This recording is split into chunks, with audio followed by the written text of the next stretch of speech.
ngjarje shokuese ka ndodhur ditën e sotme, duke qartë se Edi Rama ka kapur frika dhe ka filluar të eliminojë të gjithë personat të cilët mund të kërcënojnë postin e tij si kryeministër. Pas më shumë se një viti në krye të policisë së shtetit, shkarkohet nga detyra drejtori i përgjithshëm i policisë së shtetit.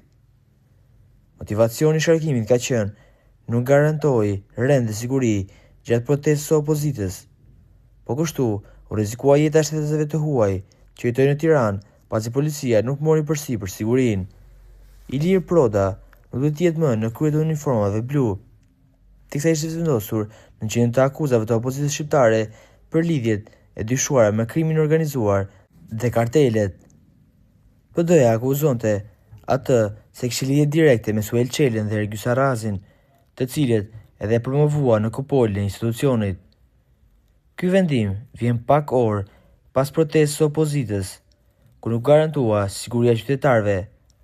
Edhe javën e kaluar, policia bëri një deklaratë duke theksuar se nuk garantonte sigurinë për shkak të dhunës së protestuesve dhe opozitës.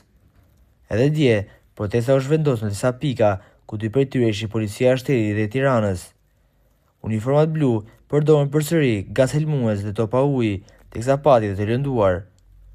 Ndërkohë, në krye të policisë së shtetit është komanduar Sokol Bishga. Ky është komandimi i dytë radhazi për të, pasi e mbajti detyrën për disa muaj dhe pas dorëheqjes së Muhamet Rumbullakut në fund të vitit 2024, viti të cilin e emërua dhe Proda në krye të policisë.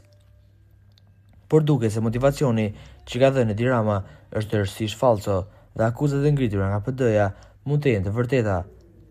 Siç e dim, Edi Rama tashmë është në fije të perit dhe duhet eliminojë të gjithë personat të cilët e ngritin atë në postin e kryeministrit, por duket që Ilir Proda ka qenë nga personat që mbartin sekrete më të mëdha dhe vetja mënyrë për të larguar dhe për të shpëtuar spakut ka qenë çemërimi i tij.